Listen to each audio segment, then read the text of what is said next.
Welcome to the Counselling Tutor Podcast, the must-listen-to podcast for students of counselling and psychotherapy. Here are your hosts, Rory Lees-Oakes and Ken Kelly. Hi, I'm Rory, and with me, as always, is Ken. How are you doing, Ken? Exceptionally well, Rory. Very grateful to be here. How are you today? Do you know, I'm all right. And that's all you can ask for. That's all you can ask for, really, isn't it? I'm all right. It's good. And I hope that you listening to this, that you're all right as well. You've tuned in to episode 153 of the Counselling Tutor Podcast. We are grateful to be here with you.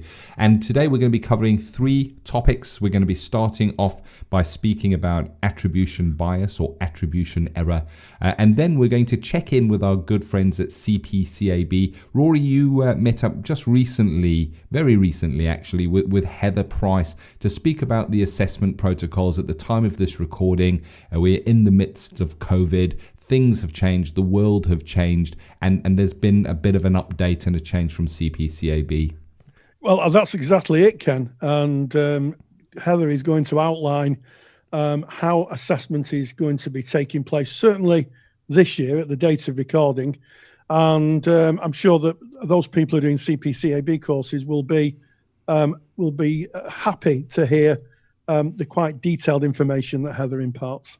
Looking forward to that one. And then we end episode 153 by something that I think is going to be really useful for our qualified practitioner friends and for students alike, and that is preparing to work with anger. And that's certainly something that I've experienced in my counselling room, so I look forward to us getting to that topic. But let's kick off episode 153 by looking at that attribution bias or error. Yes, well, first of all, it's not often that we bring psychological theories into a counselling podcast. And the reason I chose it, and I'll be quite honest, with the world as it is and the discussions around racial prejudice and just the difficulties the world finds itself in at the moment, I thought it would be useful to have a look at some of the reasons. Now, these aren't excuses, don't misunderstand me. But some of the psychological reasons that maybe people make the wrong choices. And I'm not talking about extreme violence here. And what I'm talking about is what psychologists think of how we think when we meet people. And it's been long known in psychological circles about attribution bias and attribution error. And basically, we as human beings have a kind of predisposition to have what's called dispositional attribution. And dispositional attribution is we tend to think that things that people do, say for instance, if someone's late for something all the time, that it's actually a character flaw. And interestingly enough, we will look for evidence of that. Once we believe that someone's got a kind of character flaw or something's within their character, you know, either they turn up late or maybe they're not done the work, so they could be thinking of being lazy or 100 other reasons. Then, psychologically, we look for evidence to reinforce our beliefs, Ken. Yeah, I guess it goes back to we see the world not as it is, but as we are. And that's that quote is attributed to Anis Nin. And it's, you know, you started off by saying that this is a psychological theory, and we don't often discuss that. But I think that it does form part of counselling and psychotherapy at its very base, because we're called on to explore self as counsellors, as psychotherapists. And these biases are unseen to us. And we act out on them because we're kind of biologically wired in a way to act on biases and attribution, looking at others and kind of nodding our head and saying, well, of course they're doing that. It's because of this and this and this. And you've kind of outlined that. And then the alternative to that is that the self-serving bias, which is kind of the opposite end of that, where we're kind of looking at, I'm doing this and this and this because, and you know, it's all good and well, and we overinflate the importance and the reasons and our own abilities when it comes to self, but kind of diminish that when we look outside of self. Yeah, absolutely. And I do think that it is a human condition, but the research points it's more predominant in individualistic societies. Collective societies, it would seem don't have as much attribution bias. And when I'm talking about individualistic and collective, we live in the West in an individual society where the message is, you have to take personal responsibility and you have to own everything you do. Whereas in collective cultures, there's a sense of a more societal ownership of ideas and ways of behaving. And it seems to be more prevalent in individual cultures. And what I did is I thought to myself, I'll write a case study, a short case study on how it may impact on a client-counsellor relationship, and I will release that as a free download that's connected to this podcast, and people can have a listen. And one of the things in supervision, both Ken and myself are supervisors. One of the things we talked about is when we're working with supervisees is to look at what's called the seventh eye in a seven-eyed model. It's the Showart and Hawkins model of supervision, and there's 5 positions that you can take as 7 positions you can take as a supervisor, and one of those is the wider situational arena that the client finds themselves in. And I don't know about you, Ken, but I found myself saying to supervisees when I'm hearing, well, they're turning up late or they don't seem to be really engaging, I often reflect and say, I wonder what's happening in the wider area of this client's life, what's going on around them. And of course, what I'm trying to get to is something that we call situational attribution. In other words, not kind of looking at the client and saying, well, it might be something to do with their character, but is there forces, societal forces, or maybe something domestically out in their home or at work that is causing them to be how they are? And that's sometimes called situational or external attribution. And I really do think that it's a really useful little bit of a theory to have in your pocket, attribution, because we all do it. I know I do it. I'll own it. We all do it. It's just a case of having the awareness to say, actually, I think I'm just attributing that. And now I'm looking for evidence to reinforce my belief, and my belief may be wrong. Yeah. And if you're looking for an example of where you may have seen this in your own life, because as you've said there, Rory, we all act in some way from that place. Think about the last time that somebody took your parking spot or cut you off when you were driving or did something like that. It's interesting how we immediately go to, oh, they're driving recklessly or they're selfish, and we immediately go to the character as opposed to the situation. They maybe didn't see us. They were maybe just changing lanes and we were in their blind spot of their mirror.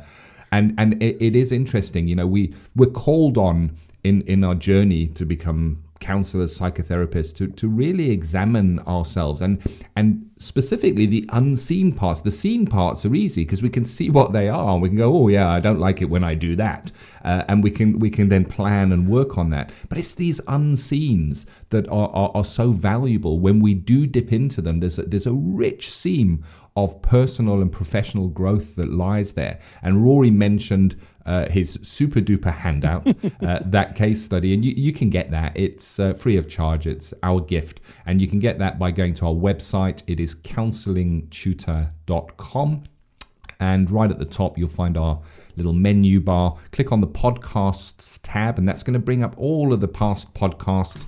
And the episode you're looking for is today's episode, which is 153. Right there on that page, you're going to be able to download Rory's, what I like to call super duper handouts, because that's the kind of feedback we get from your handouts, Rory. They're so valuable. They're great for printing out, popping in a file, a reference file that you can kind of go through whenever you need them, or keep them digitally as well. And you've got that information for when you want to go through that. Yeah, absolutely. And I do think that having an understanding of attribution error or bias, as it's sometimes referred to, is something that we should all know about, because it seems to be part of the human condition, and one that I think seems to get people into trouble from time to time.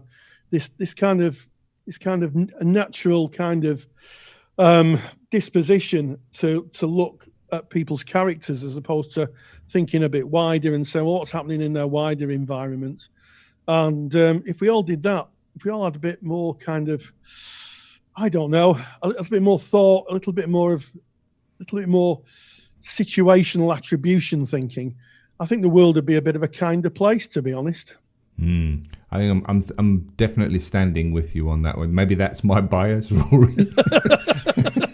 Maybe that's the self-serving bias that this is a great podcast and that's a great idea. And you see, these are the questions that come up when you start examining it. And that's what we're about here at Counselling Tutor. It's about looking at your competence, because if you don't know about this, then it just remains unseen. But just from you taking the time to kind of listen to this podcast, what you're doing is you're sharpening your competence.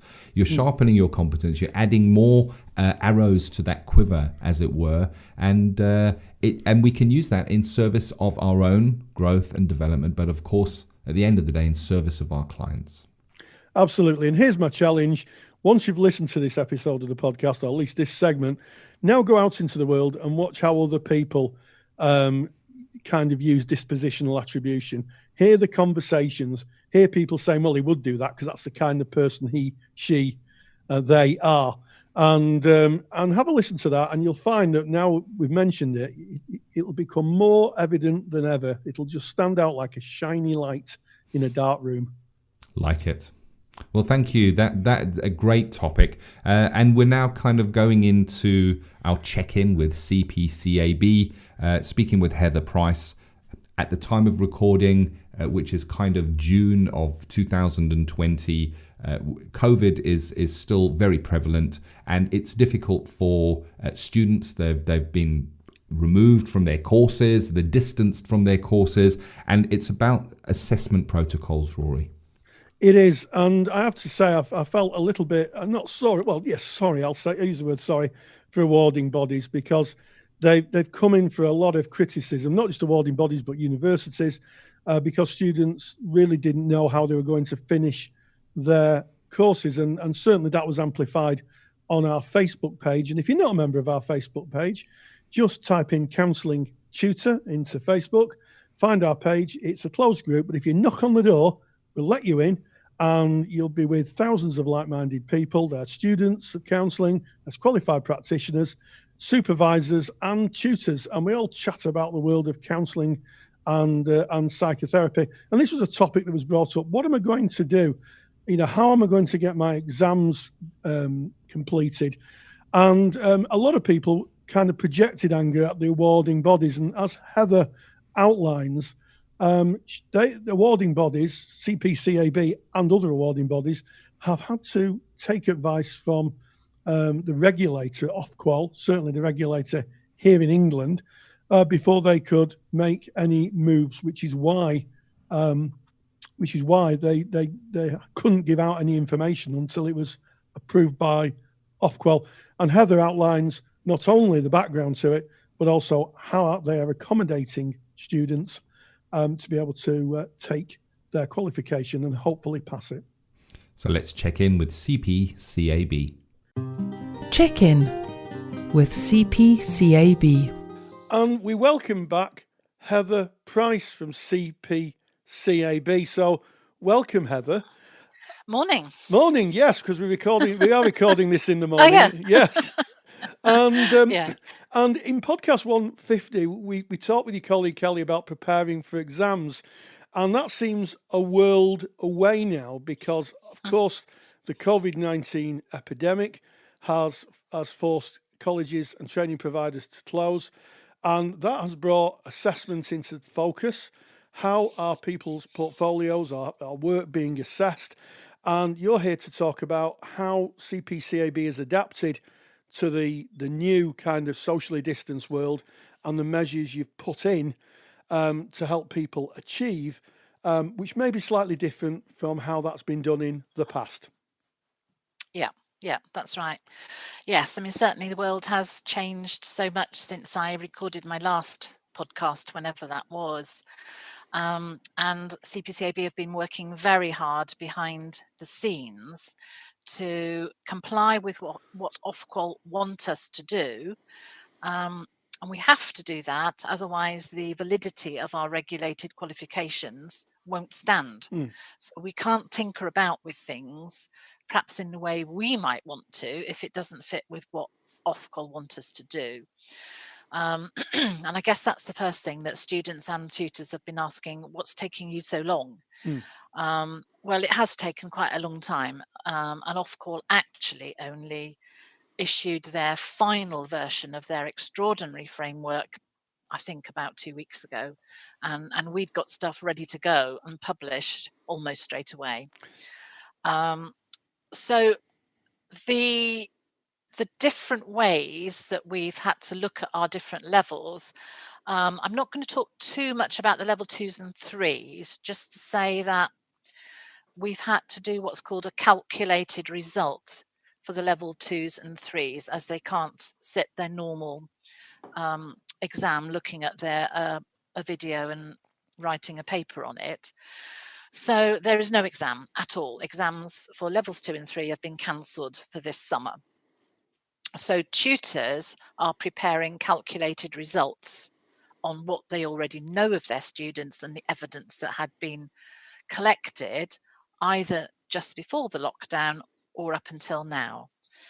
And so that's happening at the moment. Tutors are doing this in their centres, in their colleges, and students don't need to have any particular involvement in that at all. So all of that information is on our website. It's called mitigation. So if the normal assessment can't take place, then it's been mitigated in certain ways. And the mitigation for level 2 and 3 is calculation. That's what Ofqual want us to call it. At level 4, it is a little bit different, and I'll say a little bit more about that at the moment. Levels 5 and 6, we haven't had to do any mitigation because they write a case review that they do at home on their own, not under exam conditions.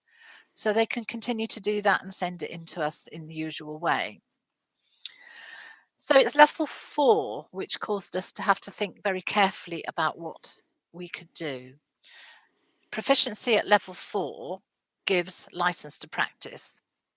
So we needed to be very careful about how the external assessment went some way towards measuring that proficiency.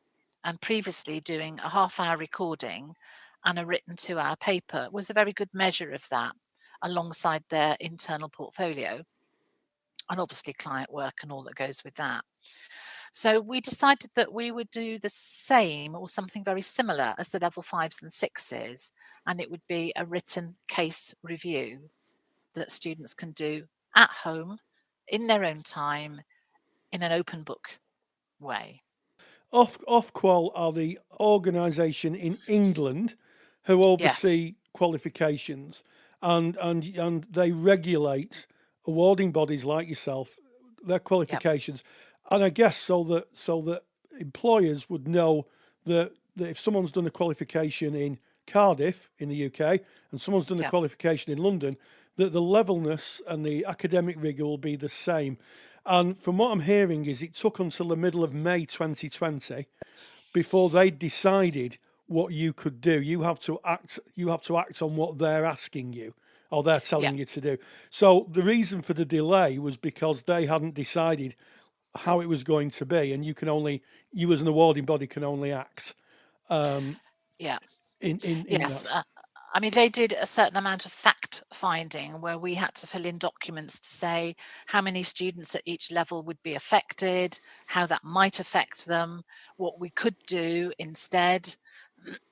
And they were gathering that sort of information from all the different awarding bodies, not just to do with counselling, but all different awarding bodies with loads of different subjects all across the country, and then having to decide what was going to be acceptable for each level. And they concentrated on the GCSEs and A levels first, and then they got round to the vocational and technical qualifications after that, which is why it took a little bit longer than GCSEs and A levels. Yes, and there has been some criticism about awarding bodies dragging the feet and not giving information, but that's really unwarranted because you can only act when you have got authorization from the people who regulate the qualification. You can't do this arbitrarily. You have to wait. So I think that clears that misconception up. And obviously, instead of doing an exam, it's now called an open book exam. Can you just explain what I know what it means, but can you explain what an open book exam is? Or just briefly kind of give us a vision of what that might look like. Yeah, well, it's we call it a case review, and we've given specific guidelines which are on the website as to how it should be written. And in line with all of our qualifications, we'd like it to be written, well, we want it to be written under the 7 headings, the 7 processes that run through CPCAB's qualifications at all levels. So there are 7 headings, and each of the 7 headings has a number of criteria, 1, 2, or 3, that need to be addressed. And it says very clearly, you must, which means the students must do whatever it says in order to get the mark. That is very clear. Yes. The overall length is a maximum of 3,500 words. So that's approximately 500 words each section. And one of the questions students often ask is, well, can I go over the word count? Can I go over 500 for one section? Well, yeah, you can, but then you have to bear in mind it's going to leave you short in another section. Yes. So each section is worth 3 marks. So that's 3 sevens, which is 21. Students have to get 11 marks to pass, with at least 1 mark per section, per 7 sections. So if they only get half a mark or 0, they won't pass the whole thing anyway, even if they've got 3 marks for most of the other sections. Sure. I think that clears up what an open book exam is. It's an exam in any other name, but it's not sat in exam conditions. You're examining the knowledge of the candidate or the student, but it's not under invigilated conditions. They can do this at home in their own time. Yeah, and they can look at books, they can look at notes if they want to, if that's helpful.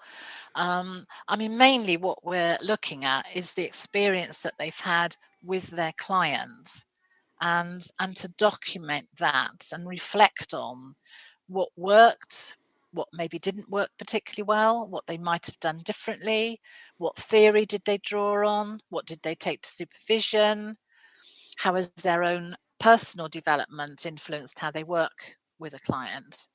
So it's a snapshot of work with one client. We've suggested over about 6 sessions, but that's not inflexible.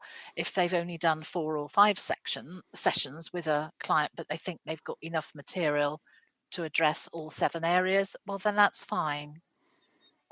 We've had questions as to whether they can use a case study that they might have done in class, and we're saying yes, they can, as long as it's not been written under these 7 headings, which most cases it's not, and not been assessed under those 7 headings by a tutor.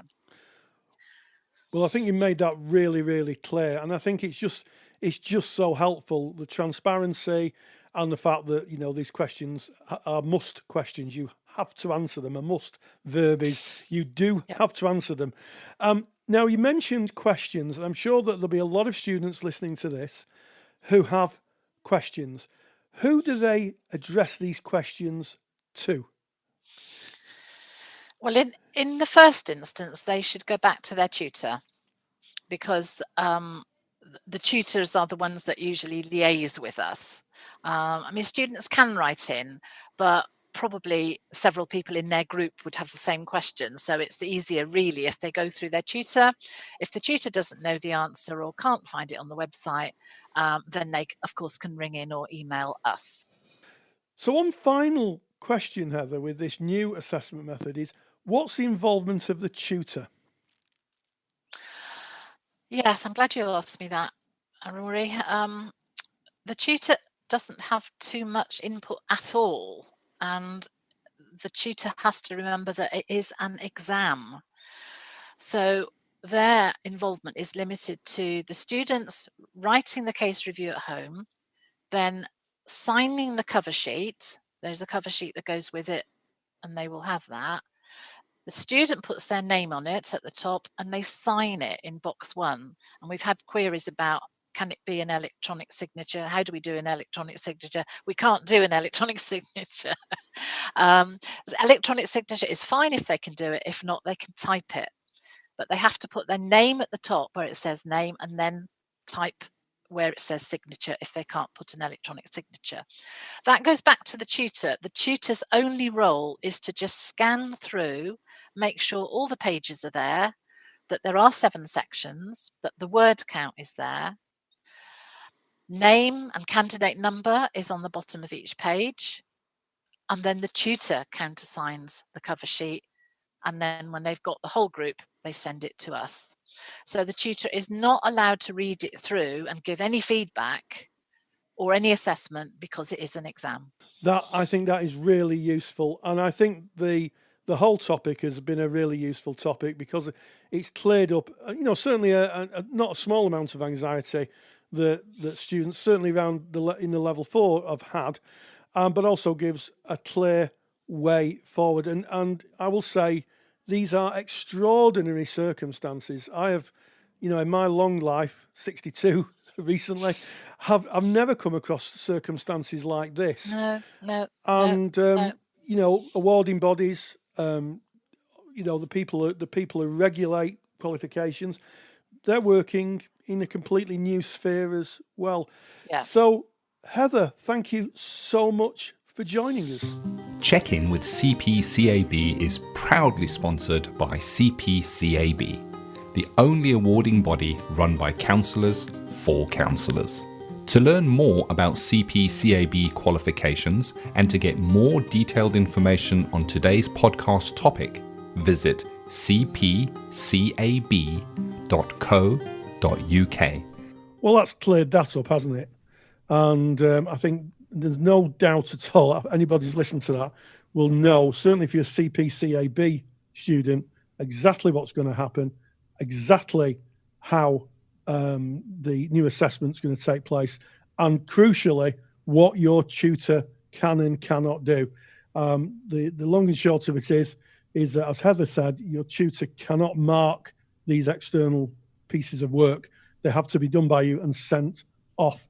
So I think that takes the pressure off tutors a bit, but we're eternally grateful for our good friends at CPCAB to clear that up, because I think it was something that was causing a lot of anxiety. Indeed. So kind of wandering into the area that we call practice matters, and it's where we look at what might present within our practice relationship. If you're a student, these topics are really important kind of building blocks for when you go into practice, or if you're in a placement practice. But our qualified practitioners out there, maybe you'll be able to relate to today's, and it's working with anger. Yes. There's only really 2 presentations that give people some difficulty. In my experience of training counsellors, and I'm sure you'll confer on this, Ken. You ask students, what their fears. Indeed, you can ask qualified practitioners the same question, and usually you get the response that people will be very worried about people who are sex offenders and people who are angry. And I think that both of those need exploring, because angry people and sex offenders need counselling. It might not be for everybody to counsel them, but they're human beings and they may need counselling. And in fact, it might help with their behaviour, angry behaviour and sex offending behaviour, if they got some counselling. But it is a bit of a worry, and traditionally, anger would have been dealt with by anger management, and it certainly does have a place.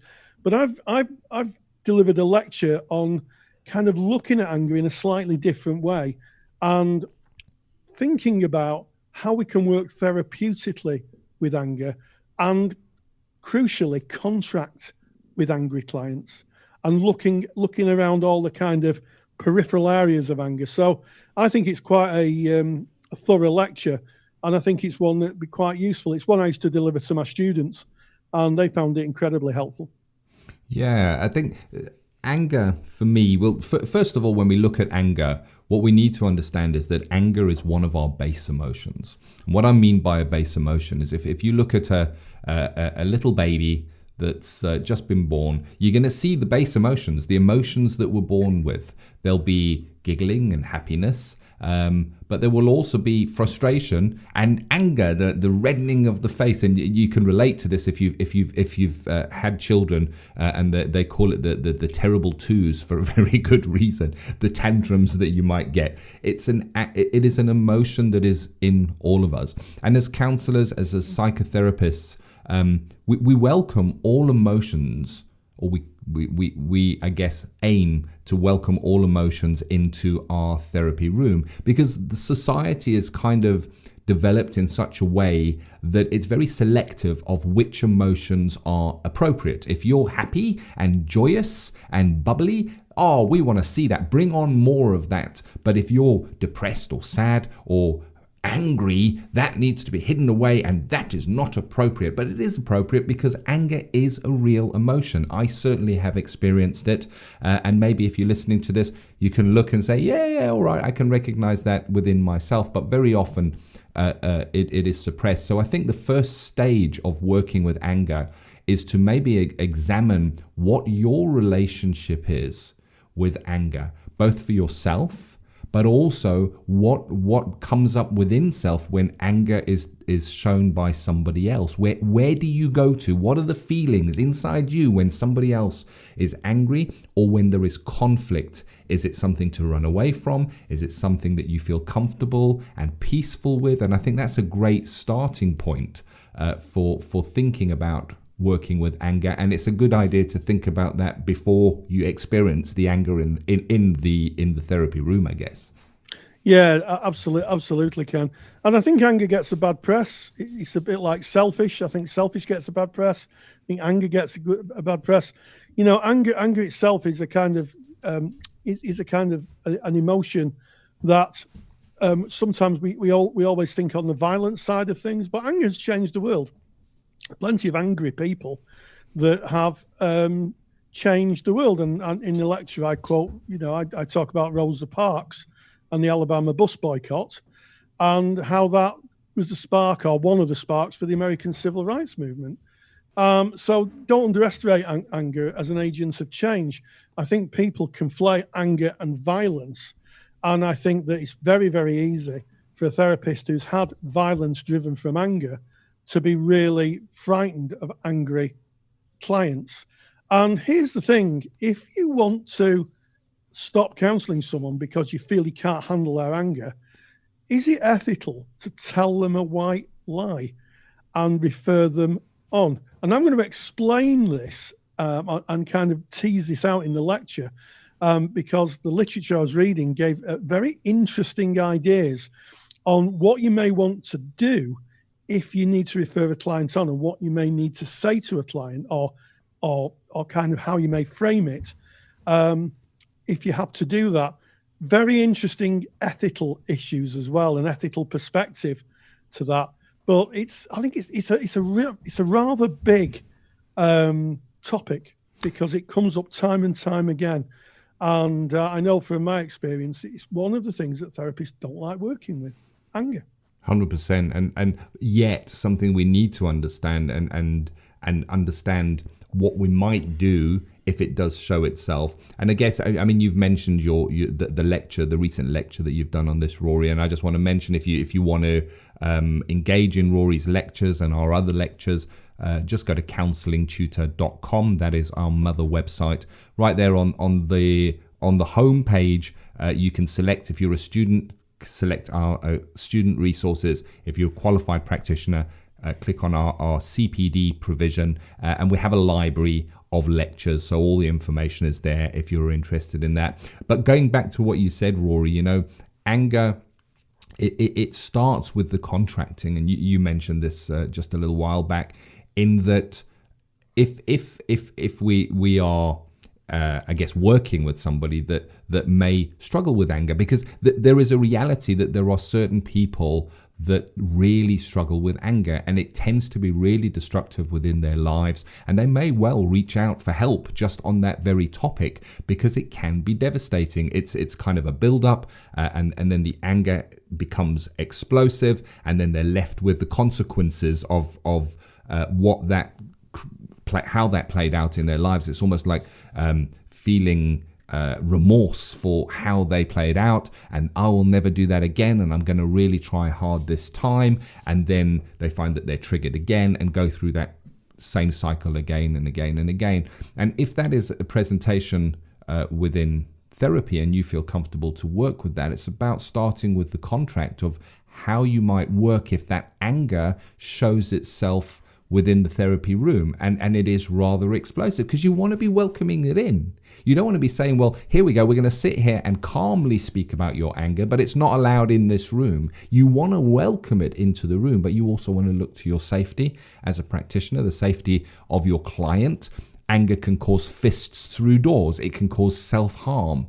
It can cause damage to property within your therapy room. So you want to be kind of contracting around, your anger is welcome here. However, and then you would put in the boundaries around that, I guess. Yes, it's about a robust assessment as well. I mean, we cover that in the lecture. But yes, you're absolutely right, Ken. We should be welcoming every emotion in, even the ones that we're uncomfortable with. And I think just thinking about, anger, sometimes I think it comes back to our first topic, that, we can think that people are angry because it's in their character. He's just a very angry person. How often have you heard that? He's an angry man. He's just naturally angry. Dispositional attribution, where it may be something about someone's situation. And I'm going to outline the difference between rage and anger, and what rage is and how it leads to anger. And I think that when I've finished the lecture, I'm hoping that people will have a really good outline and a really good understanding of what drives anger and how we can work with it therapeutically, and how we can engage with that configuration, that emotion, in the service of the client. Indeed. You want to catch that lecture, counsellingtutor.com. All the information is there. Again, it's about sharpening the competence. We're back there again to sharpening that competence. And what I recognize within self with regard to anger, I recognize that there are times when I am angry, and I have to. I'm not going to hide away from that. That is who I am. I am human, and I experience anger from time to time. And what I recognize in that, having kind of post being angry, being able to look at that and kind of reflect on it, is how quickly that emotion can escalate.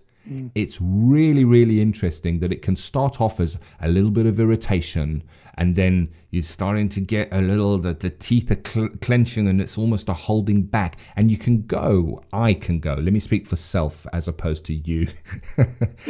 I can go from 0 to pretty high on that anger scale in a very short period of time. It's a very quick escalation. Yeah. And yes, and that is to do with how we cognitively manage that. And I'll be talking about something called the ASDA way of managing it. And also I'll be giving some interesting facts on anger. Did some research into anger, came across a really interesting piece of research, and I spent a good hour going, really? That many people? And that often? And I'll give you one piece of information from that research. It's a few years old because it was a big body of research. We are apparently the most angry. England is the most angry nation in the whole of Europe. Wow! Statistically, so make of that what you want. But it's really important, and I think it comes down to our good friend Terence, the philosopher, who said, I am human, nothing human is alien to me. And I think it's a really good kind of benchmark for how we consider ourselves as therapists. We should realize that it's within us to be angry. And also, when a client comes with anger, it shouldn't be alien to us. We should realise it's part of the human condition and be able safely, and there's the key phrase there, to be able to engage with that and to help clients, because it can't be great to be angry all the time. It can't be great to live your life like that. And there's usually quite good reasons why people are angry. If you work and peel the onion away, you find actually that there's very good reasons why people are angry. All behaviour is directed at a goal, as Roger said. And if we can find what that is, then we've got a real chance to help people and for people to help themselves. Well, there it is. As you were mentioning that statistic on England, I could feel my self-serving bias start to kick in to want to justify, and my attribution bias. Had you said it was a different country, my attribution bias would have kicked in. What an episode. What an episode. Yes, well, we started off with a little bit of psychological theory from our colleagues in the psychological world, attribution bias or attribution error.